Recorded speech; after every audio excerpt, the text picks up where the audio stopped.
محرم کو دسترخوان وسیع کرنا، یہ بڑا دلچسپ سوال ہے، اس میں میرا خیال ہے سب کو بہت زیادہ دلچسپی ہوگی۔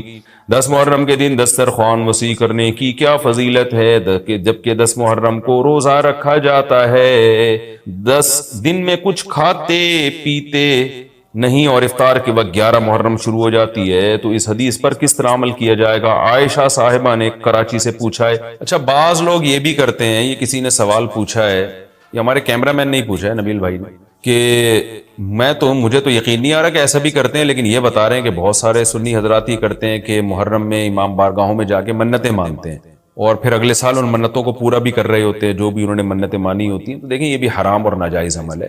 منت کے لیے کوئی دن مہینہ متعین نہیں ہے، جب چاہے جہاں چاہے منت مان سکتے ہیں، اور منت کی حقیقت کیا ہے کہ اس کی ورڈنگ کیا ہے، اس کے لیے کسی جگہ نہیں جانا جائز ہے، بلکہ اس کے یہ کہ جہاں بھی آپ ہیں آپ یہ الفاظ کہہ سکتے ہیں کہ اے اللہ اگر میرا یہ فلاں کام ہو گیا تو میں اتنے پیسے صدقہ کروں گا، اے اللہ اگر میرا یہ فلاں کام ہو گیا تو میں اتنے روزے رکھوں گا، اے اللہ اگر میرا مریض ٹھیک ہو گیا یا میری بیماری ٹھیک ہو گئی تو میں اتنی رکعت نماز پڑھوں گا۔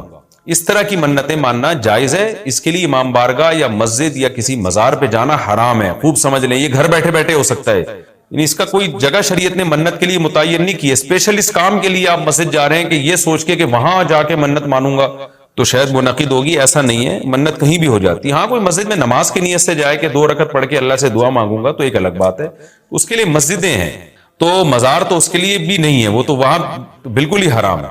تو اس لیے آپ بدعت کی تائید میں امام بارگاہ جاتے ہیں اور وہاں منتیں مانتے ہیں تو یہ حرام ہے، ناجائز ہے، اس سے منت پوری نہیں ہوگی بلکہ الٹا اللہ کی طرف سے عذاب آ سکتا ہے آپ کے اوپر، کیونکہ اللہ نے جو کام جس طرح سے بتایا اسی طرح سے ہوگا۔ تو منت کا اصل طریقہ کیا ہے کہ عبادت کی نظر، اس کو عربی میں نظر کہتے ہیں، نظر۔ تو قرآن نے کہا ہے کہ یوفون بالنذر ویخافون یوما کان شرہ مستطیرا، ہمارے نیک بندے جب کوئی نظر مانتے ہیں تو اس کو پورا کرتے ہیں، اللہ نے جب کام کر دیا تو وہ نظر پھر آپ پوری کریں۔ تو اس کا طریقہ کیا ہے کہ آپ گھر میں بیٹھے جہاں بھی ہیں آپ زبان سے الفاظ دہرا دیں کہ اے اللہ اگر میرے مریض کو شفا مل گئی یا میں ٹھیک ہو گیا یا میں امتحان میں پاس ہو گیا تو میں اتنے پیسے صدقہ کروں گا یا کروں گی، یا اتنی رکعت نماز پڑھوں گا یا پڑھوں گی، یا اتنے روزے رکھوں گا یا رکھوں گی۔ اس طرح کی عبادت کی نظر ہوتی ہے، اس کے علاوہ نہیں ہوتی۔ بعض لوگ یہ نظریں مان رہے ہوتے ہیں کہ میرا یہ کام ہو گیا تو داتا دربار پہ اتنی دیگیں چڑھاؤں گا، یہ نظر پوری کرنا بھی حرام ہے، کام ہو بھی جائے تو دیگیں چڑھانا جائز نہیں ہے۔ بعض لوگ یہ کہہ رہے ہوتے ہیں کہ یہ کام ہو گیا تو امام حسین کے نام کی یا غوث اعظم کے نام کی اتنی دیگیں نکالوں گا، یہ سب غلط چیزیں۔ صدقے کی نظر ہوتی ہے اللہ تیرے نام پہ میں اتنے غریبوں کو کھانا کھلاؤں گا، یہ نظریں ہوتی ہیں صدقے کی، جو اللہ کے لیے ہوتا ہے صدقہ۔ تو اس میں یہ کہ کھانا کھلانے کی صدقہ خیرات کی نظر ہو سکتی ہے، اور عبادت کی نظر ہوتی ہے۔ یہ جو مزاروں پہ جانے کی نظر اور فلاں پہ جا پہ چڑھاؤں گا، یوں کروں گا، ایسے کروں گا، یہ جو اوٹ پٹانگ قسم کی نظریں آ رہی ہیں یہ حرام ہے، ناجائز ہیں، اس کی کوئی حیثیت نہیں ہے شریعت میں، ان کو پورا کرنا بھی واجب، نہ صرف یہ کہ واجب نہیں ہے بلکہ جائز ہی نہیں ہے۔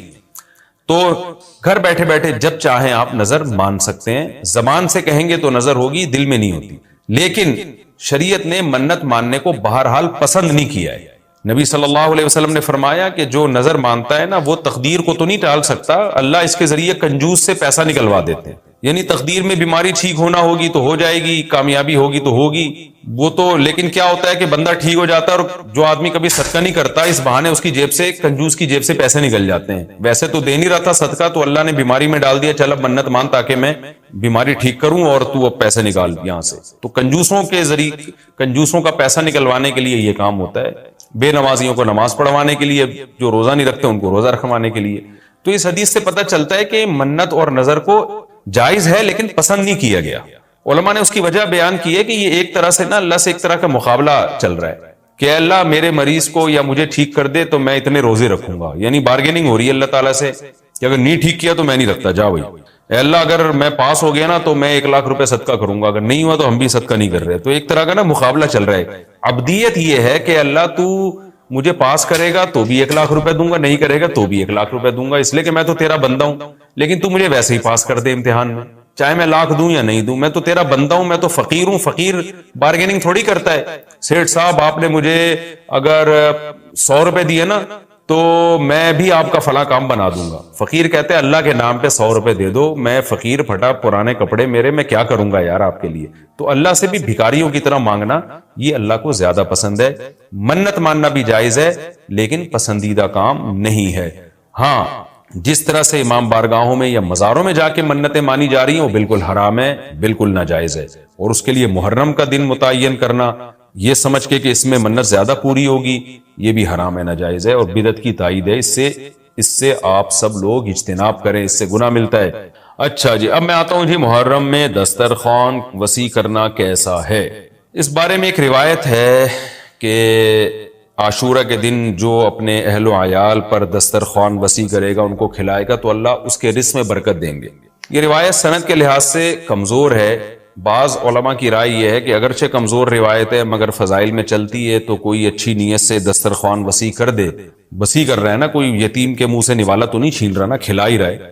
تو اگر کوئی گھر والوں پہ اس دن اچھا کھلا دے گا تو اس میں کیا حرج ہے. بعض علماء کی یہ رائے ہے, وہ بھی اصحاب علم ہے. لیکن بندہ ایک کو ہمیشہ سے ایک اشکال رہا ہے کہ جب ایک بالکل بے غبار صحیح حدیث ہمارے سامنے موجود ہے تو اس کے مقابلے میں ایسی کمزور روایت کو ہم کس بیس پہ ترجیح دے سکتے ہیں. ہمارے سامنے جو بے غبار اور بالکل مستند حدیث ہے جس کی سند پہ کوئی کلام نہیں ہے, وہ ہے روزہ. عاشورہ کے دن روزہ رکھنا چاہیے. روزہ اور دسترخوان آپس میں جمع نہیں ہو سکتے. یعنی عاشورہ کے دن جب آپ دسترخوان وسیع کریں گے تو روزہ کیسے رکھیں گے. تو بعض لوگوں نے یہ تعویل کی ہے کہ افطاری میں کر لیں آپ. تو افطاری میں تو 10 تاریخ نہیں رہے گی نا, 11 شروع ہو جائے گی, وہ تو 11 محرم ہو جائے گی. بعض لوگوں نے یہ کہا کہ جی 9 محرم کو جب سورج غروب ہو تو عاشورہ کی رات کو دسترخوان وسیع کر لیں. تو حدیث کے ظاہر سے تو عاشورہ کا دن معلوم ہوتا ہے کہ جب عاشورہ والا دن شروع ہو چکا ہو, یعنی صبح صادق کے بعد. یعنی حدیث میں تکلفات کرنے پڑ رہے ہیں, اس کی تعویلات کرنی پڑ رہی ہیں. تو اس بارے میں علامہ ابن تیمیہ رحمہ اللہ کی رائے ہمیں بہت صحیح معلوم ہوتی ہے. انہوں نے یہ لکھا ہے کہ اصل میں ہوا یہ تھا کہ جب شیعہ حضرات نے عاشورہ کے دن کو منحوس سمجھنا شروع کر دیا کہ یہ منحوس دن ہے اور اس میں غم کا دن ہے, تو بعض سنیوں نے ان کے مخالفت میں نا اس کو خوشی کا دن منانا شروع کر دیا. یعنی ہوتا ہے نا آپ کسی کی مخالفت میں حد سے تجاوز کرتے ہیں, تو انہوں نے خوشی کے دن کے لیے اس میں کھانے پینے کی روایتیں گھڑ لی, کھاؤ پیو کھلاؤ پلاؤ, تاکہ بالکل ان کی مخالفت ہو. تو حقیقت یہی معلوم ہوتا ہے کہ چونکہ صحیح حدیث میں روزے کا تذکرہ ملتا ہے اور روزہ اور کھلانا پلانا جمع نہیں ہو سکتے. اگر یہ جو دوسری عاشورہ کے میں کھانا کھلانے والی حدیث بھی بالکل بے غبار اور مستند ہوتی نا, تو ہم دونوں کو جمع کر کے تعویلات کر لیتے کہ جی افطار میں کھلا دو اور سارا دن روزہ رکھو, یا نابالغ بچوں کو دن میں کھلا دو اور بڑوں کو روزہ رکھوا دو. تو ہم تعویلات کرتے اگر یہ اسی ٹکر کی حدیث ہوتی. لیکن یہ کمزور حدیث ہے, تو اس کو اتنی صحیح مستند روایت کے مقابلے میں ہم کیسے لا سکتے ہیں. تو وہ ابن تیمیہ رحمہ اللہ کی بات کافی معقول معلوم ہوتی ہے کہ بعض شامی لوگوں نے یہ روایت کو گڑھا ہے صرف شیعہ لوگوں کی دشمنی اور مخالفت میں کہ اس کو خوشی کا دن. تو عاشورہ کا دن تو نہ غم کا دن ہے نہ خوشی کا دن ہے, عبادت کا مقدس دن ضرور ہے, تو برکت کا دن ضرور ہے. تو اس لیے اس میں صحیح بات یہی معلوم ہوتی ہے کہ یہ کھلانا پلانا والا جو روایت ہے یہ ہمیں صحیح معلوم نہیں ہوتی. روزہ رکھیں, اور افطاری میں تو ویسے ہی دسترخوان وسیع کرنا چاہیے. افطاری میں سموسے پکوڑے جلیبیاں بچوں کو کھلائیں تاکہ ان کو روزہ رکھنے کی اور زیادہ حوصلہ افزائی ہو. تو اس لیے ہماری رائے اس میں یہی ہے کہ عاشورہ کے دن بس روزہ ہی کی فضیلت ہے, دسترخوان والی بات ہمیں ٹھیک معلوم نہیں ہوتی. کیونکہ اس کے مقابلے میں جو ہے نا دسترخوان والی حدیث کے مقابلے میں زیادہ صحیح حدیث ہے جو روزہ تو کھانا پینے سے اجتناب کا نام ہے, اور افطاری میں تو ویسے ہی آدمی کھا لیتا ہے, وہ اس کے لیے پھر ضرورت نہیں ہے الگ سے ہمیں کسی روایت کی. اچھا بھائی, بیوی کی خالہ اور پھپھی محرم ہے کیا؟ بیوی کی خالہ محرم ہوتی ہے؟ عبداللہ صاحب فیصل آباد سے. نہیں جی, بیوی کی خالہ محرم نہیں ہوتی, اپنی خالہ محرم ہوتی ہے. بیوی کی ماموں, بیوی کے پھپھا, بیوی کے چچا, بیوی کی بھتیجی, بیوی کی بھانجی, یہ سارے نامحرم ہیں. لوگ سمجھتے ہیں میری بیوی کے جتنے محرم ہیں وہ میرے بھی محرم بن گئے, ایسا بالکل بھی نہیں ہے.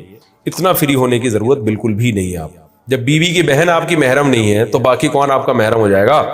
تو صرف بیوی کی اماں, نانی, دادی, دادا تو ویسے ہی مرد ہے. جو نانی, دادی, پوتی, نواسی, بیٹی, یہ سب آپ کے لیے محرم ہے. یعنی بیوی کی بیٹی جو ستیلی بیٹی کہلاتی ہے, یہ بیٹی کی بیٹی ہو گئی, وہ بھی ستیلی بیٹی ہے. تو بیوی کی اماں, بیوی کی نانی, بیوی کی دادی, یہ سب محرم ہے. یعنی بیوی کے اصول اور اس کے فروع, ماں باپ اور اولادیں یہ سب آپ کے لیے محرم ہے. اس کے علاوہ جتنے رشتے ہیں بیگم کے وہ سب آپ کے لیے نامحرم ہیں. اگلا سوال بھی ایسا ہی ہے بھائی, محرم اور نامحرم رشتے کا اصول بتا دیں. کیا چاچی نامحرم میں سے ہے؟ محرم اور نامحرم کے درمیان فرق کرنے کا کوئی اصول ہو تو بتا دیجئے. ام حبیبہ کراچی سے کہہ رہے اگر اصول ہو تو بتا دیں. ظاہر ہے اصول ہی نہ ہوتا تو پتہ کیسے چلتا کہ کون محرم کون نامحرم. دیکھیں اصول یہ ہے کہ زندگی بھر جس سے آپ کا نکاح کبھی بھی نہیں ہو سکتا وہ آپ کے لیے محرم ہے, اور جس سے کبھی بھی کسی بھی ٹائم پہ نکاح آپ کے لیے جائز ہو سکتا ہے وہ آپ کے لیے نامحرم ہے. مثال کے طور پر مرد کے لیے اپنی سالی, مرد اپنی بیوی کی بہن سے نکاح نہیں کر سکتا جب تک بیوی زندہ ہے. بیوی کا انا للہ ہو گیا یا طلاق ہو گئی تو اس کی بہن سے اب یہ نکاح کر سکتا ہے.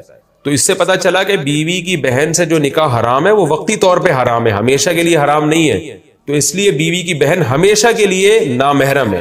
آپ کا کسی خاتون سے نکاح ہوا, لوگ کیا کرتے ہیں جی میری وائف ہے تو اس کی بہن تو چونکہ اس سے میرا نکاح نہیں ہو سکتا لہذا وہ تو میری بہن بن گئی. ایسا بالکل بھی نہیں ہے. آپ کی جو وائف ہے اس کی بہن آپ کی نامحرم ہے, اس کو آپ سے پردہ کرنا پڑے گا اور آپ اس سے زیادہ فری نہیں ہو سکتے. زیادہ کا مطلب تھوڑا سا بھی فری نہیں ہو سکتے. تو اسی طرح اپنی جو چچی ہے یا ممانی ہے, ماموں کے مرنے کے بعد ممانی سے نکاح ہو سکتا ہے, یا ماموں اگر ممانی کو طلاق دے دے تو بھی نکاح ہو سکتا ہے. اسی طرح چچی ہے یعنی آپ کے چچا کی جو وائف ہے, چچا کے مرنے کے بعد چاچی سے نکاح ہو سکتا ہے. لہذا چچی بھی نامحرم ہے, ممانی بھی نامحرم ہے. تو چچی پر لازم ہے کہ اپنے دیور کے بیٹے سے پردہ کرے.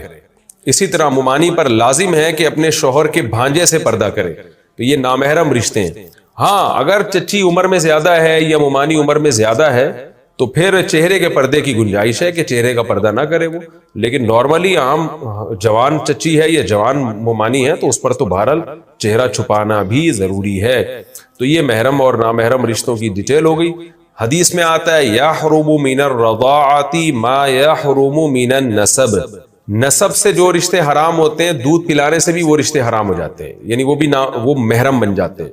تو اگر آپ کی جیسے سگی خالہ ہے نا وہ آپ کی محرم ہے, تو اسی طرح رضائی خالہ بھی محرم ہے. کیا مطلب, آپ نے کسی خاتون کا دودھ پیا تو وہ خاتون آپ کی اماں بن گئی, اس کی بہن آپ کی خالہ بن گئی اور اس کی اماں آپ کی نانی بن گئی. اسی طرح یعنی آپ نے دودھ پیا کسی خاتون کا تو اس خاتون کے شوہر آپ کے ابا بن گئے اور شوہر کی بہن آپ کی رضائی پھپھی بن گئی, تو اس سے بھی پردہ نہیں ہے. تو یہ ڈیٹیل تھی محرم اور نامحرم کی. فہد صاحب نے کراچی سے پوچھا ہے کہ مفتی صاحب آج 14 اگست کی رات ہے 2022 14 اگست, تو نوجوان لڑکے لڑکیاں مس گیدرنگ کرتے ہیں, میوزک چلتا ہے, ڈانس کرتے ہیں. یہ تو ان کا سوال ہے لیکن میں اپنی طرف سے بھی ایڈ کر دیتا ہوں, اس میں فائرنگ ہوتی ہے اور خوب ہلا گلا ہوتا ہے. تو آج بھی 12 بجے یہی کچھ ہوگا ہمارے ہاں. ادھر سخی حسن کی چورنگی پوری بلاک ہو جاتی ہے, پولیس والے آتے ہیں ڈنڈے مار رہے ہوتے ہیں پبلک کو. تو یہ سب کیا ہے؟ دیکھیں 14 اگست ہمارے لیے خوشی کا دن ہے اس طور پر کہ ہمارا ملک آزاد ہوا تھا. تو اگر کوئی اس کو سیلیبریٹ کرتا ہے, اس کو خوشی مناتا ہے, یعنی آٹومیٹیکلی ایک چیز ہے, تو اس میں کوئی حرج نہیں ہے. اچھا اس پہ لوگ 12 ربیع الاول کو بھی قیاس کرتے ہیں کہ جب 14 اگست کو خوشی منانا جائز ہے تو 12 ربیع الاول کو کیوں جائز نہیں ہے. دیکھیں نبی صلی اللہ علیہ وسلم کی پیدائش کے دن خوشی منانا یہ اس کا تعلق مذہب سے ہے, مذہب سے براہ راست ہے. تو مذہب میں اپنی طرف سے ایڈیشن کی اجازت نہیں ہے جب تک شارع علیہ السلام کی طرف سے اس کی پرمیشن نہ ہو. تو ہمارے نبی صلی اللہ علیہ وسلم نے 12 ربیع الاول نہیں منایا, نہ صحابہ نے نہ تابعین نے, تو ہمیں اجازت نہیں ہے. اور یہ جو 14 اگست کو منایا جاتا ہے یہ قومی دن ہے, اس کا اسلام سے براہ راست تعلق نہیں ہے. لہذا اس میں اسلام سے براہ راست پرمیشن کی ضرورت نہیں ہے, کیونکہ اسلام کی طرف سے پرمیشن آلریڈی ہے کہ تمہارے اپنے ذاتی چیزیں ہیں. اگر کوئی ایک دن آپ متعین کر لیتے ہیں تاکہ اس میں لوگوں کے دل میں ملک سے وطن سے محبت پیدا ہو تو اس میں کوئی حرج نہیں ہے. ہاں اتنی بات ضرور ہے کہ اسلام کوئی بھی دن آپ کو منانے کے لیے اس میں کچھ باؤنڈری اسلام نے کھینچی ہوئی ہے کہ آپ اسلام کی باؤنڈری سے باہر نہ نکلیں. تو وہ 14 اگست کو بھی آپ کے لیے جائز نہیں ہے اس باؤنڈری کو کراس کرنا. وہ باؤنڈری کیا ہے کہ بے حیائی کا کام کرنا, کوئی ایسا کام کرنا جس سے لوگوں کو تکلیف ہو, اذیت ہو. اب آپ دیکھیں روڈ جب بلاک ہوتے ہیں, ایمبولینس میں مریض جا رہے ہوتے ہیں, ان کے ساتھ مسائل ہوتے ہیں, موتیں واقع ہو جاتی ہیں. کراچی کے حالات پہلے ہی ایک تباہ کن ہے, اوپر سے آپ روڈ بلاک کرنا شروع کر دیں, پھر لڑکے لڑکیاں جوان لڑکے لڑکیوں کو اپنی ٹھڑک پوری کرنے کا بھی موقع مل جاتا ہے. گھروں سے نکلتی ہیں، اماں والدین روکتے نہیں ہیں، چمک چھلو بنی ہوئی گھر سے جا رہی ہوتی ہیں کہ جی آج 14 اگست ہے، اور لڑکوں سے ڈیٹیں لگ رہی ہوتی ہیں اس بہانے، اور مس گیدرنگ ہوتی ہے، اکٹھے ناچ رہے ہوتے ہیں. بےہودگی ہے. پاکستان اسلام کے نام پہ بنا تھا، اور اس میں جو جانیں دی گئی ہیں، خون بہایا گیا ہے، وہ اسلام کے دفاع کے لیے کہ ایک اسلام کا قلعہ ہوگا. آپ اس طرح سے ایک دن منا رہے ہیں جس میں اسلام کی دھجیاں اڑائی جا رہی ہیں، تو یہ پاکستان سے محبت کی علامت نہیں ہے. یہ اس کا مطلب آپ اپنی ایک ٹھڑک پوری کر رہے ہیں. تو ہم آپ کو 14 اگست منانے سے منع نہیں کرتے. ایک آزادی کا دن ہے، اگر آپ اس کو مناتے ہیں اور اس سے ملک کی محبت پیدا ہوتی ہے تو اچھی بات ہے یہ، کیونکہ بہرحال ایک ہمارا ملک ہے، اس کا دفاع کرنا ہماری ذمہ داری ہے. اسلام کا ایک قلعہ ہے. پاکستان ختم ہو گیا تو بہت سارے اسلامی ملکوں کا فیوچر داؤ پہ لگ جائے گا. تو لیکن حدود کے اندر رہ کے آپ اس کو منائیں. بہت دفعہ ایسا ہوتا ہے فائرنگ سے لوگ مر جاتے ہیں، ایسے بہت سے واقعات سامنے آئے ہیں. تو کوئی بھی الیگل کام نہ کریں، غیر قانونی کام نہ کریں، اور غیر قانونی چاہے ملکی لحاظ سے ہو چاہے اسلام کے لحاظ سے.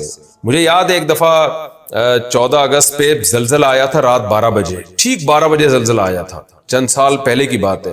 اطلاع ملی تھی کہ ہاکس بے کی طرف اور سی وی یو کی طرف لڑکے لڑکیاں شراب پی رہے ہیں، اور جیسے ہی 14 اگست یعنی 12 بجے ہیں تو لڑکے لڑکیوں نے شراب کباب اور ناچ گانے شروع کیے. ٹھیک 12 بجے ایسے کراچی کی زمین یوں ہلی تھی. تو شاید اللہ کا عذاب ہو، یہ اللہ نے تنبیہ کی ہو کہ کچھ عقل کے ناخن لو. دیکھیں ہم غیر مسلموں پر اپنے آپ کو قیاس نہیں کر سکتے. لوگ کہتے ہیں غیر مسلم تو شرابیں پیتے ہیں، نائٹ کلب میں ناچتے ہیں، زنا کرتے ہیں، انہیں کچھ بھی نہیں ہوتا. انہیں کچھ بھی نہیں ہوگا، ان کے لیے اللہ نے آخرت میں سزا رکھی ہے. ہم مسلم ہیں، ایک مسلم کنٹری ہے. ہم اگر حدود کو کراس کریں گے تو بہت کچھ ہو سکتا ہے. رسول اللہ صلی اللہ علیہ وسلم نے فرمایا میری امت میں جو آخر میں لوگ آئیں گے قرب قیامت میں، ان میں ناچ گانے موسیقی کے آلات عام ہو جائیں گے اور شرابیں پی جائیں گی. تو فیکون فیہم خسف و مسخ او کما قال صلی اللہ علیہ وسلم. فرمایا اللہ شکلیں بھی مسخ کرے گا، لوگوں کی شکلیں تبدیل کر دے گا، بگاڑ دے گا اللہ لوگوں کی شکلیں، اور زمین میں دھسنے کے واقعات بھی ہوں گے. تو یہ نبی نے اپنی امت کے بارے میں فرمایا، غیر مسلموں کے بارے میں نہیں فرمایا، وہ تو مانتے ہی نہیں اسلام کو. تو مسلمان جب یہ حرکتیں کرتا ہے تو اس میں اس کو اللہ کے عذاب سے ڈرنا چاہیے. تو نبی صلی اللہ علیہ وسلم نے ڈرایا ہمیں کہ جب یہ موسیقی کے آلات اور ناچ گانے اور شرابیں پی جائیں گی، جب یہ چیزیں عام ہو جائیں گی تو پھر عذاب کا انتظار کرو. اس امت میں ایسا ہوگا. غیر مسلموں کے بارے میں نہیں کہا آپ صلی اللہ علیہ وسلم نے. بنی اسرائیل میں بھی دیکھیں جو مسلم تھے نا، انہیں اللہ نے منع کیا ہفتے کے دن شکار مت کرو، انہوں نے پھر بھی شکار کیا. تو قرآن میں کیا ہے؟ قلنا لہم کونوا قردۃ خاسئین. ان کی شکلیں بندر خنزیر کی بن گئی. حالانکہ فرعونی جو تھے ان کی شکلیں مسخ نہیں ہوئی تھیں. ان کے بعد بھی جو غیر مسلم آئے ان کی شکلیں مسخ نہیں ہوئی. مسخ کس کی شکلیں ہوئی ہیں، خراب کس کی ہوئی ہیں؟ جو کلمہ پڑھتے تھے. بنی اسرائیل جو حضرت موسیٰ پہ ایمان لائے ہوئے تھے ان لوگوں کے ساتھ عذاب آیا. تو اس سے پتہ چلتا ہے کہ جب کلمہ گو مسلمان یا مسلمان مرد یا عورت وہ جب کھلے عام اس طرح سے گناہ کرتا ہے اس پر دنیا میں عذاب آنے کا خطرہ ہے. کافر پر عام طور پر دنیا میں عذاب نہیں آتا. تو ہم ایک اسلامی کنٹری میں رہتے ہیں، اس طرح 14 اگست کے نام پہ شرابیں پینا، لڑکے لڑکیوں کا مس گیدرنگ کر کے ڈانس کرنا، اور جو کچھ بےہودگی اور بدتمیزی اور ایک طوفان بدتمیزی کا ماحول بنا ہوا ہوتا ہے، یہ اللہ کے غضب کو دعوت دینے والی بات ہے. دنیا میں نہیں بھی آیا تو آخرت میں تو آئے گا. تو ہم اپنے ملک سے محبت کرتے ہیں، اور محبت کا تقاضا ہے کہ ہم اپنے ملک کو اسلام کی طرف لے کر آئیں گے. انشاءاللہ ایسے حکمرانوں کو لائیں گے جو اسلام سے محبت کریں گے. تو آپ 14 اگست کو اس طرح سے ہرگز نہ منائیں کہ پاکستان کا اسلامی تشخص مجروح ہونا شروع ہو جائے. ہندو مذاق اڑائے کہ یہ دیکھو یہ اسلام کے نام پہ ملک بنا تھا، ہم میں اور ان میں کوئی فرق نہیں ہے، ہم سے اچھا ڈانس یہ کر لیتے ہیں 14 اگست کو. ہندو ہی ہمیں یہ تانا نہ دے تو ہم سے زیادہ کپڑے ان کے اترنا شروع ہو گئے ان کی عورتوں کے جسم سے. تو یہ ہمیں اگر ہندو تانا دے گا تو آپ کے پاس کیا منہ رہ جائے گا ہندو کو یہ بتانے کے لیے کہ ہم نے اسلام کے نام پہ بنا. اور یہ دے رہے ہوتے ہیں تانا، میں کمنٹس میں دیکھ رہا ہوتا ہوں، ہندو یہ طنز کر رہے ہوتے ہیں کہ تم نے ہندوستان کو توڑا اسلام کے نام پہ اور تمہارے اپنے ملک میں کیا ہو رہا ہے. تو یہ ہماری بین الاقوامی ذلت بھی ہے، اللہ کی نظر میں بھی ہم ذلیل و رسوا ہوں گے. تو اس لیے آپ 14 اگست ضرور منائیں، لیکن ان حدود کے اندر اپنے کلچر کو دیکھتے ہوئے، اسلام کو دیکھتے ہوئے، اور اس بات سے بچتے ہوئے کہ کہیں اللہ کا قہر اور غضب ہم پہ نہ آ جائے. محرم میں نکاح کرنا کیسا ہے؟ یہ سوال پوچھا ہے جی ظہور احمد نے کشمیر سے کہ اگر شادی محرم یا سفر کے مہینے میں کی جائے کیسا ہے؟ کچھ لوگ کہتے ہیں کہ ٹھیک نہیں ہے.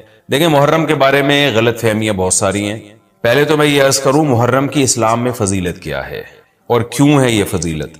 رسول اللہ صلی اللہ علیہ وسلم نے فرمایا کہ محرم کو آپ صلی اللہ علیہ وسلم نے شہر اللہ قرار دیا ہے. صحیح حدیث ہے کہ آپ صلی اللہ علیہ وسلم نے فرمایا، صحیح مسلم کی حدیث ہے کہ رمضان کے روزوں کے بعد سب سے زیادہ جو روزے افضل ہیں وہ شہر اللہ المحرم، اللہ کے مہینے محرم کے ہیں، یعنی اللہ کی طرف اس محرم کی نسبت کی جا رہی ہے. تو یہ ایک بڑی فضیلت کی چیز ہے. اور قرآن میں جن 4 مہینوں کو محترم قرار دیا ہے، عرب ان مہینوں میں جنگ و جدال کو حرام سمجھا کرتے تھے کہ یار یہ ناجائز ہے، اس میں جنگ نہیں کرنی چاہیے، ان مہینوں کا احترام لازم ہے. ان میں 4 مہینوں میں محرم بھی ہے، محرم، رجب، ذی الحجہ، ذی قعدہ، ذی الحجہ، یہ 4 مہینے ہیں جو محترم ہے. لیکن اس میں پھر رجب بھی داخل ہے اور ذی قعدہ بھی اور ذی الحجہ بھی، تو یہ بھی ہے.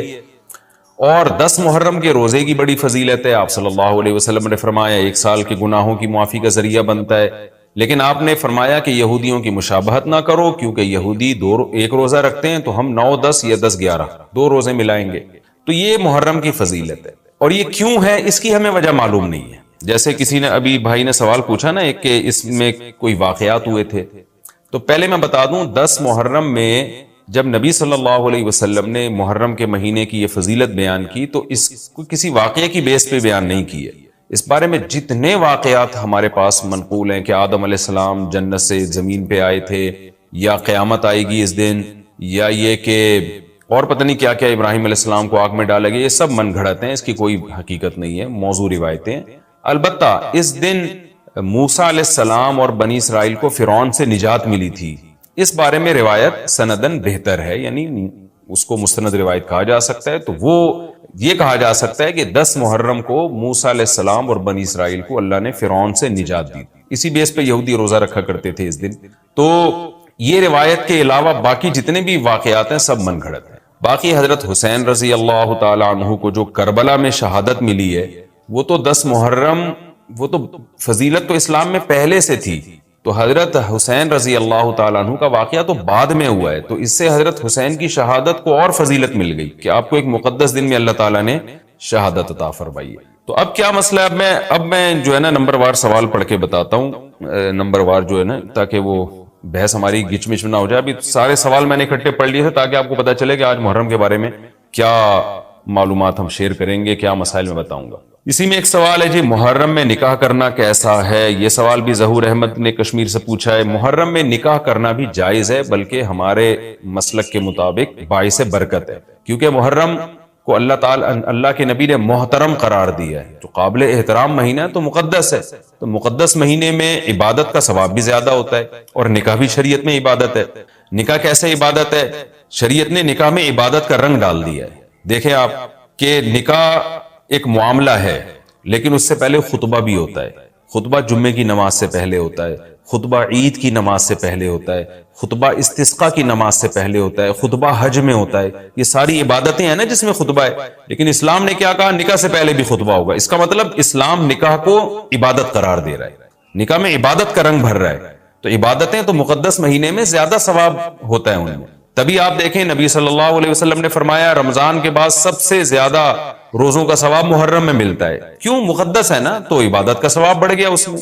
تو اس حدیث سے صاف ہمیں پتہ چلتا ہے کہ اگر کوئی محرم میں اس نیت سے نکاح کرتا ہے کہ مقدس مہینہ ہے، تو اس میں عبادت کا ثواب بڑھ جائے گا، اور اس میں انشاءاللہ اللہ سے امید کی جا سکتی ہے کہ خیر و برکت زیادہ ہوگی. تو اس کو منحوس سمجھنا جائز نہیں ہے. اگر آپ کہتے ہیں اس مہینے میں چونکہ حضرت حسین رضی اللہ تعالیٰ عنہ کی شہادت ہوئی ہے اس لیے منحوس ہے، تو یہ غلط ہے. ایک تو ہماری نظر میں شہادت ایک بہت مقدس مقام ہے، اس کی وجہ سے کوئی مہینہ منحوس نہیں ہو سکتا. مقدس تو ہو سکتا ہے، منحوس نہیں ہو سکتا. دوسری بات یہ کہ 1 محرم سے لے کے 29 یا 30 ذی الحجہ تک اسلامی تاریخ میں کوئی ایسا دن نہیں ہے جس میں کسی مقدس شخصیت کی شہادت نہ ہوئی ہو یا کسی پہ ظلم نہ ہوا ہو. اگر آپ تاریخ کے اوراق اٹھا کے دیکھیں، ہر مہینے ہر تاریخ کو کوئی نہ کوئی اسلام میں اچھا واقعہ بھی ہوا ہے اور برا واقعہ بھی ہوا ہے. حضرت عثمان رضی اللہ تعالیٰ عنہ کی شہادت ہوئی باغیوں کے ہاتھوں. خود نبی صلی اللہ علیہ وسلم کی وفات ہوئی ربیع الاول میں، اور بھری ہوئی ہے نا اسلامی تاریخ. حضرت علی رضی اللہ تعالیٰ عنہ کی شہادت ہوئی. تو ان تمام شہادتوں کے آپ ایام نکالیں، ان کے مہینے نکالیں، کوئی مہینہ نہیں بچے گا. تو اس بیس پہ اگر آپ کہتے ہیں کہ اس مہینے میں نکاح پسندیدہ نہیں ہے، پھر تو پہلی تاریخ سے لے کے سال کی آخری تاریخ تک کوئی تاریخ بھی ایسی نہیں ہے کہ جس میں انسان نکاح نہ کرے.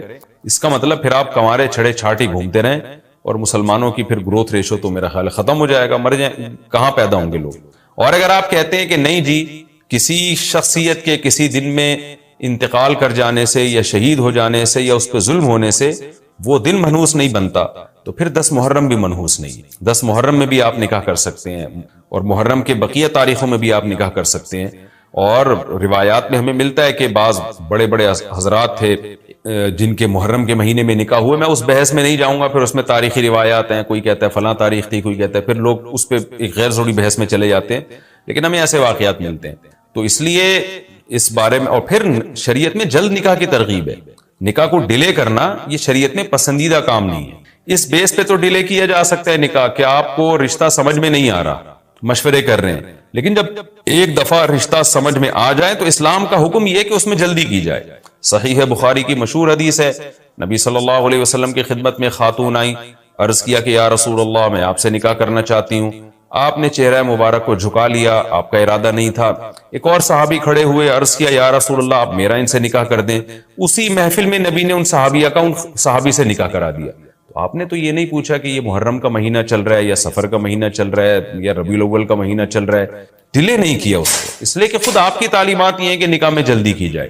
تو اگر آپ کو محرم میں رشتہ ملتا ہے, آپ ربیع الاول تک ڈیلے کرتے ہیں محرم کی وجہ سے یا سفر تک ڈیلے کرتے ہیں, تو یہ ڈیلے کرنا خود قرآن و سنت کے خلاف ہے. جس چیز میں تعجیل مقصود ہے, جس چیز کو شریعت نے جلدی کا حکم دیا. عبداللہ بن مسعود رضی اللہ تعالیٰ عنہ فرماتے تھے, مصنف ابن ابی شیبہ کی روایت ہے, کہ مجھے پتا چل جائے نا کہ میری زندگی میں صرف ایک رات باقی ہے, اگلے دن میں نے مر جانا ہے, اور میرے نکاح میں کوئی عورت نہ ہو, میں وہ رات بھی نکاح کے بغیر نہیں گزاروں گا, میں بیوی کے بغیر نہیں گزاروں گا, اس خوف سے کہ مجھے کہیں فتنہ نہ ہو جائے. صحابہ کرام جو تقوی کے اعلیٰ معیار پر تھے اور جن سے گناہ کا اندیشہ بہت کم تھا اور کہیں معاشرے میں بے حیائی پھیلی ہوئی نہیں تھی, وہ تو ان کا تو یہ کانسیپٹ تھا کہ بھائی ہم بیوی کے بغیر ایک دن نہیں گزاریں گے, کہیں ایسا نہ ہو کہ برائی میں پڑ جائیں. اور آج چاروں طرف بےہودگی پھیل رہی ہے, چاروں طرف بے شرمی, بے حیائی, انٹرنیٹ پر بےہودہ چیزیں, آپ یوٹیوب میں ویڈیو میں جائے فوش چیزیں آ رہی ہیں, ہر چیز آپ کی شہوت کو برانگیختہ کرنے والی ہے. اور اس میں آپ یہ کہیں کہ ایک رشتہ طے بھی ہو چکا ہے, آپ صرف اس بیس پر آپ اس کو ڈیلے کر رہے ہیں, ایک مہینہ 2 مہینہ, وہ لوگ سفر میں بھی نہیں کر رہے ہوتے, اور اس بیس پہ آپ ڈیلے کر رہے ہیں. اس میں خطرہ ہوتا ہے کہ مرد کسی گناہ میں نہ پڑ جائے, عورت کسی گناہ میں نہ پڑ جائے, تو شریعت اس کی آپ کو اجازت نہیں دیتی. اور پھر اس میں یہ بھی ہوتا ہے کہ اگر آپ ڈیلے کرتے ہیں تو منگنیاں توڑنے کا شیطان کو موقع بہت ملتا ہے. میرے سامنے ایسے درجنوں واقعات ہیں, رشتہ طے ہوا لیکن جی چونکہ محرم ہے یا سفر آ رہا ہے تو ہم ربیع الاول میں کریں گے, یا منگنی کو کسی بھی وجہ سے ڈیلے کر دیا. تو جب منگنی ڈیلے ہوتی ہے, یعنی نکاح ڈیلے ہوتا ہے, منگنی ہو گئی, نکاح کو ڈیلے کر رہے ہیں آپ, اس میں شیطان پھر دونوں کو لڑواتا ہے. منگنیاں ٹوٹتی ہیں, اکثر نفرتیں پھیلتی ہیں, غلط فہمیاں, بدگمانیاں شیطان کو پھیلانے کا موقع ملتا ہے. اس لیے شریعت میں تو منگنی کا لفظ ہی نہیں ہے, شریعت میں ہے خطبہ. خطبہ کا مطلب نکاح کا پیغام بھیجا, ان کو جب سمجھ میں آ گیا تو فوراً نکاح کر دیا, بیچ کا کوئی راستہ نہیں اللہ نے رکھا. تو چاہے وہ محرم ہو, چاہے وہ سفر ہو, چاہے وہ ربیع الاول ہو, چاہے وہ ربیع الثانی ہو. ہاں کوئی اس وجہ سے ڈیلے کر رہا ہے نکاح, کوئی واقعی شرعی عذر ہے اس کو, وہ بہت سارے مسائل ہیں, لیکن محرم کا ہونا بہرحال کوئی شرعی عذر نہیں ہے. تو اس لیے ہم اس میں نکاح کو جائز سمجھتے ہیں, باعث برکت سمجھتے ہیں. پھر میں بار بار بتا رہا ہوں کہ جو وہ شیعہ حضرات جو کر رہے ہیں ان کو کرنے دیں, میں آپ کو آپ کے مسلک کی بات بتا رہا ہوں. ہم جو قرآن و سنت کو اور اصحاب رسول کو فالو کرتے ہیں اور اہل بیت کو بھی مانتے ہیں, ہم ان کی بات کر رہے ہیں. وہ بھی دعویٰ کرتے ہیں کہ ہم مانتے ہیں, تو ان کو ان کے دعوے پہ رہنے دیں. ہم تو وہی بات کریں گے جو ہمیں صحیح لگے گی. اچھا بھائی, یہ بھی ایک سوال پوچھا ہے جی, 10 محرم کو کون کون سے نبی کو نجات ملی؟ یہ بھی سوال میں نے دہرایا تھا, ام محمد نے پوچھا ہے. تو دیکھیں اس بارے میں صرف ایک واقعہ مستند ہے, حضرت موسیٰ علیہ السلام کو فرعون سے نجات ملی. اس کے علاوہ 10 محرم کی طرف جتنے قصے منقول ہیں, ابراہیم علیہ السلام کو آگ میں ڈالا گیا, پھر آدم علیہ السلام دنیا میں آئے, یا اس دن قیامت آئے گی, یہ سب من گھڑت ہے, ان کی کوئی حیثیت نہیں ہے, ان کو نہیں بیان کرنا چاہیے. یہ بھی سوال ہو گیا قیامت کیا محرم میں آئے گی؟ ایسا نہیں ہے, ہمیں نہیں پتا محرم میں آئے گی یا سفر میں آئے گی.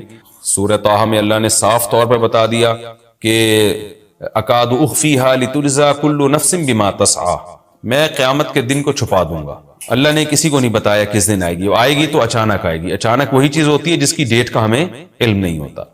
لا تاتیکم الا بغتہ، قرآن کہتے ہیں اچانک آئے گی. تو اچانک کا مطلب اس کی ڈیٹ اللہ نے، اس کا سال، اس کا مہینہ اللہ نے ہمیں نہیں بتایا، تبھی تو اچانک آئے گی وہ. 5 درہم بیلنس پر 1 درہم بونس ملنے کا حکم. یو اے ای میں میرے پاس ایک سم ہے، اگر میں اس میں 5 درہم کا بیلنس ڈالتا ہوں تو 5 درہم کا بیلنس اور 1 درہم کا بونس ملتا ہے، اور 10 درہم کے بیلنس کی صورت میں 2 درہم کا بونس ملتا ہے. کیا یہ بونس میرے لیے حلال ہے؟ مصدق شاہ ابو زیبی سے. دیکھیں، یہ جو ایڈوانس میں آپ پیسے ڈال دیتے ہیں اور 5 درہم ڈالے تو 6 درہم آ گئے، یہ سود نہیں ہے. اس لیے کہ ایسا نہیں ہوتا کہ 5 درہم آپ نے دیے تو آپ کو کمپنی نے 6 درہم دے دیے. درہم تھوڑی دے رہی ہوتی ہے، کمپنی 6 درہم کا بیلنس دے رہی ہوتی ہے. اس کو وہ تعبیر یہ کرتی ہے کہ 5 درہم پہ آپ کو 6 درہم ملیں گے. وہ درہم نہیں ملتے، آپ کو بونس زیادہ مل جاتا ہے. یعنی ایسے ہے، یعنی آپ کو وہ جو یونٹ ہے نا کال کرنے کے، وہ زیادہ مل جاتے ہیں. تو اگر کوئی ایڈوانس پیسے دے رہا ہے اور اس کے بدلے میں کمپنی خوش ہو کے اس کو منٹ زیادہ دے رہی ہے تو بہت اچھی بات ہے. اس منٹ کو وہ تعبیر یہ کرتے ہیں کہ 5 درہم پہ ہم نے 6 دے دیے، 10 درہم پہ ہم نے 12 دے دیے. تو 12 نہیں مل رہے ہوتے، 5 درہم پہ آپ کو یونٹ مل رہے ہوتے ہیں، اتنے جتنے عام نارملی 6 درہم پہ ملتے ہیں. تو اس کو وہ تعبیر کر رہے ہوتے ہیں. تو یہ بالکل سود نہیں ہے، بالکل جائز ہے، اس کا کوئی گناہ نہیں ہے.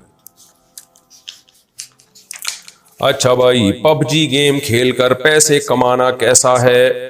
پب جی والے ٹورنامنٹ کرواتے ہیں اور پیسے رکھتے ہیں 1 کروڑ یا 2 کروڑ. سبحان اللہ، رکھتے کہاں پر ہیں ذرا معلوم کر کے بتائیں. پھر جو جیتتا ہے اس کو بانٹ دیتے ہیں، کسی ٹیم سے کوئی پیسے نہیں لیے جاتے. کیا یہ حلال ہوگا یا حرام؟ غفران صاحب اتر پردیش سے.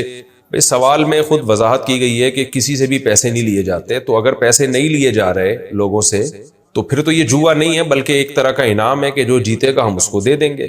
اگر سوال میں جو کہا گیا اسی طرح ہی ہو رہا ہے پب جی میں، تو پھر یہ جوا نہیں ہے، یہ 1 کروڑ روپے حلال ہوں گے جیتنے والے کے لیے. لیکن پب جی کھیلنا اور اس میں ٹائم ویسٹ کرنا یہ بہرحال سخت مکروہ ناپسندیدہ عمل ہے. یہ کوئی قابل تقلید عمل نہیں ہے اور اپریشیٹ کیے جانے والا عمل نہیں ہے کہ آپ اس کو اپریشیٹ کریں. اور یہ پیسے کمانے کا بھی گھٹیا طریقہ ہے. تو میں حرام ہونے کا فتویٰ نہیں لگا رہا، بہرحال نامناسب اور گھٹیا طریقہ ہے. اپنے آپ کو ان فضول کاموں سے بچائیں. نبی صلی اللہ علیہ وسلم نے فرمایا، من حسن اسلام المرء ترکہ ما لا یعنیہ. انسان کے اسلام کی اچھائی میں سے ہے کہ لا یعنی چیزوں سے بچے. آپ کہہ سکتے ہیں 1 کروڑ روپے مل رہے ہیں تو لا یعنی کہاں سے ہو گیا؟ مل کس کام کے بدلے میں رہے ہیں؟ کیا قوم کی خدمت کی آپ نے؟ کون سا تیر مار دیا؟ ویڈیو گیم پکڑ کے بیٹھے رہے 1 گھنٹے تک. تو پیسے کمانے کے بھی کوئی عزت والا طریقہ اختیار کریں، لوگوں کا علاج کریں یا لوگوں کو کوئی بزنس دیں یا لوگوں کو کوئی اچھے مشورے دیں یا کہیں لیکچرار لگ جائیں یا فوج میں چلے جائیں یا کوئی لوگوں کا کام کریں، کوئی کارپینٹر بن جائیں، کوئی مزدور بن جائیں، کوئی اچھی خدمت کے بدلے میں پیسے لیں تو وہ پیسہ حلال طیب کہلاتا ہے. یہ ویڈیو گیم کھیل کھیل کے پیسے کمانا یہ کوئی مزیدار کام نہیں ہے، یہ بے برکت والا کام ہے. اچھا بھائی، یہ کچھ پرانے مسائل تھے جن کا میں نے جواب دیا، رہ گئے تھے. یہ پوچھا ہے جی کہ کیا داماد سے پردہ فرض ہے؟ کیا داماد محرم ہوتا ہے؟ اس سے کتنا پردہ رکھنا چاہیے؟ بنت سلیم کراچی سے. دیکھیں، داماد محرم میں داخل ہے، نامحرم نہیں ہے. داماد سے ساس کا پردہ نہیں ہوتا کیونکہ ساس ماں کی طرح ہوتی ہے. یہی وجہ ہے کہ اس سے ہمیشہ نکاح حرام ہے. داماد اگر اپنی بیوی کو طلاق دے دے یا اس کی بیوی مر جائے تو بھی ساس سے نہیں نکاح ہو سکتا، تو لہذا وہ محرم ہے. لیکن ساس بھی اگر جوان ہے اور داماد بھی اگر جوان ہے تو ریزرو رہنا بہرحال ضروری ہے. جیسے بہو اور سسر کا ریزرو رہنا ضروری ہے. سگی بیٹی کا معاملہ اور ہوتا ہے، بہو سے فتنے کا بہرحال اندیشہ ہوتا ہے اگر بالکل جوان ہے اور سسر بھی جوان ہے. تو اس لیے بہو کو سے مصافحہ کرنا، ہاتھ لگانا اس کو یا اس کے گال پہ بوسہ لینا یا ماتھے پہ بوسہ لینا یہ نامناسب ہے، بہت سخت مکروہ ناپسندیدہ عمل ہے. بلکہ بہو کو جب سسر صاحب پیار کریں گے تو بس سر پہ ہاتھ رکھیں بس. اسی طرح داماد جوان ہے، ساس بھی جوان ہے، تو ساس داماد کو جب پیار کرے گی تو سر پہ ہاتھ رکھے بس. اور بیٹا کیا حال ہے، اپنا خیال رکھنا. اس سے زیادہ باڈی کو ٹچ کرنا داماد کے یا بلا حائل مصافحہ کرنا یہ بھی ٹھیک نہیں ہے، یہ فتنے کا دور ہے. تو اس لیے اس بارے میں احتیاط لازم ہے. اسی لیے علماء نے لکھا ہے کہ اگرچہ ساس جو ہے وہ داماد کے لیے محرم ہے، مگر ساس اور داماد اگر دونوں جوان ہو تو اکیلے سفر نہیں کر سکتے. تو اس میں یہ ہے کہ سگا بیٹا ہو یا بھائی ہو یا اس طرح کا کوئی رشتہ ہو تو دوسرا کوئی رشتہ ہوگا جو سسرالی رشتہ نہیں ہونا چاہیے اگر دونوں جوان ہیں. تو بہرحال اصولی طور پر تو پردہ فرض نہیں ہے، فتنے کی وجہ سے یہ حکام ہے. تو ریزرو اتنا یعنی اتنا فری نہ ہو کہ مسافہ ہونے لگے یا بلا حائل ایک دوسرے کو جسم جو ہے ٹچ کرنے لگیں، جیسے کہ ماں بیٹے ہوتے ہیں یا باپ بیٹی ہوتے ہیں، اتنا زیادہ آگے نہ بڑھیں بلکہ وہ تھوڑا ریزرو رہیں. اور ویسے بھی حرمت مصاہرہ کے مسائل ہیں، وہ میں کئی بار بیان کر چکا ہوں، اس کو اب ریپیٹ کرنے کی ضرورت نہیں ہے. نامحرم کو سلام کا جواب دینا، کیا غیر محرم کو سلام کا جواب دے سکتے ہیں؟ میری کلاس کی کچھ بہنیں مجھے جب سلام کرتی ہیں تو میں جواب دینے پر مجبور ہو جاتا ہوں، کیا مجھے اس کا گناہ ہوگا؟ محمود مقبوضہ کشمیر سے. محمود بھائی شریف آدمی لگ رہے ہیں، اپنی کلاس فیلوز کو بہنیں کہہ رہے ہیں، تو امید ہے آپ سلام کا جواب دے دیا کریں انشاءاللہ آپ یوں جواب دیا کریں، میری بہنوں تم سب کو وعلیکم السلام، بس اتنا کہیں اور پتلی گلی سے نکل لیں، زیادہ نہ فری ہوں آپ. نامحرم کے بارے میں اللہ سے دعا کرنا، سارے نامحرموں کے سوال آ رہے ہیں، پتہ نہیں کیا کسی غیر محرم لڑکی کے لیے دعا کی جا سکتی ہے کہ یا اللہ اسے میرے حق میں بہتر کر دے، یا اللہ اسے مجھے عطا کر دے. سبحان اللہ. ارحم صاحب لاہور سے. ارحم صاحب میری دعا ہے آپ کی کہ اس اچھی جگہ شادی ہو جائے تاکہ آپ کوئی اور دعا مانگا کریں. دیکھو کسی لڑکی کا نام لے کے اللہ مجھے فلانی دلا دے، مجھے فلانی دلا دے، یہ مناسب نہیں ہے. آپ اللہ سے یوں دعا مانگا کریں کہ اے اللہ میری اچھی جگہ شادی کرا دے، جو میرے حق میں بہتر ہو مجھے وہ دلا دے.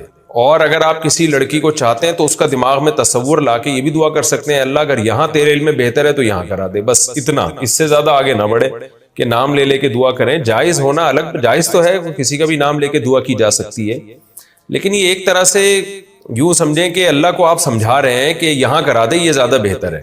تو یہ اللہ کو نہ سمجھائیں. اس کی مثال ایسے ہے جیسے ایک شخص نبی صلی اللہ علیہ وسلم کی خدمت میں آیا، عرض کیا یا رسول اللہ آپ میرے لیے دعا مانگیں کہ اللہ مجھے مال و دولت عطا کرے. آپ نے منع کیا، اس نے، وہ منافق تھا، پھر کہنے لگا دعا کریں مال و دولت. تو نبی صلی اللہ علیہ وسلم نے منع کیوں کیا؟ اس لیے کہ یہ دعا مانگنا ہے اللہ مجھے دولت دے دے، یہ مناسب نہیں ہے. دولت سے جو مقصد ہے وہ دعا مانگنی چاہیے. دولت کا مقصد کیا ہے؟ آپ کی زندگی عافیت سے گزرے، آپ میں استغنا ہو، آپ کی زندگی پرسکون ہو جائے. تو اللہ سے یوں دعا مانگے، اللہ مجھے کشادہ رزق حلال دے دے، اے اللہ مجھے استغنا عطا فرما، میں کسی کے سامنے ہاتھ نہ پھیلاؤں، حلال کشادہ رزق برکت والا. تو یہ دعا مانگے جائیں، اے اللہ میری اتنی تنخواہ کر دے، 50 لاکھ کر دے، 1 کروڑ کر دے. یہ نامناسب الفاظ ہیں، اس لیے کہ اس کا مقصد ہے، یہ دعا میں آپ گویا اللہ کو سکھا رہے ہوتے ہو کہ مجھے پیسے سے مطلب ہے، مجھے پیسے سے جو مقصد ہے نا وہ مقصد سے مطلب نہیں ہے، میرا مقصد ہی پیسہ ہے. اب آپ یہ کہہ رہے ہو مجھے فلانی چاہیے، فلانی لڑکی سے شادی کرا دے، اس کا مطلب آپ کا مقصد ہی فلانی لڑکی بن چکی ہے. حالانکہ شادی کا مقصد تو سکون، اطمینان اور ایک کامیاب لائف ہوتی ہے. تو وہ اللہ سے یوں دعا مانگے جو ایسی ہو وہ والی دلا دے مجھے. تو اب ہو سکتا ہے وہ آپ اللہ کے علم میں آپ کے لیے بہتر نہ ہو.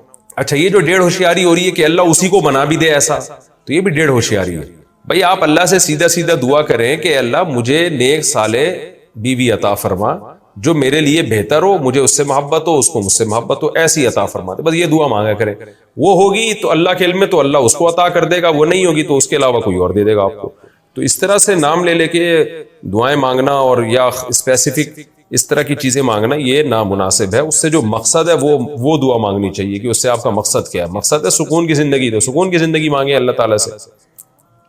وہ جو آیت ہے نا منافق کے، مجھے آئے نبی آپ دعا مانگیں کہ مجھے دولت مل جائے، پھر جب اس کو دولت ملی ہے تو اس نے صدقے دینے سے انکار کر دیا. تو پھر اللہ کی طرف سے وعید آئی تو اس کو احساس ہوا، پھر وہ نبی کے پاس صدقہ لے کر آیا، آپ نے منع کر دیا. پھر ابو بکر کے پاس صدقہ لے کر آیا، آپ نے منع کر دیا نبی کے انتقال کے بعد. پھر حضرت ابو بکر کے انتقال کے بعد حضرت عمر کے پاس آیا صدقے کا مال لے کے، حضرت عمر نے بھی انکار کر دیا کہ جب نبی نے پہلی دفعہ آپ سے مطالبہ کیا تھا آپ نے کیا کیوں نہیں. کیا مطلب؟ اس کو اللہ نے مال دیا اور آزمائش میں ناکام ہو گیا پھر وہ. تو اس لیے بھائی اللہ سے بس عافیت مانگا کرو.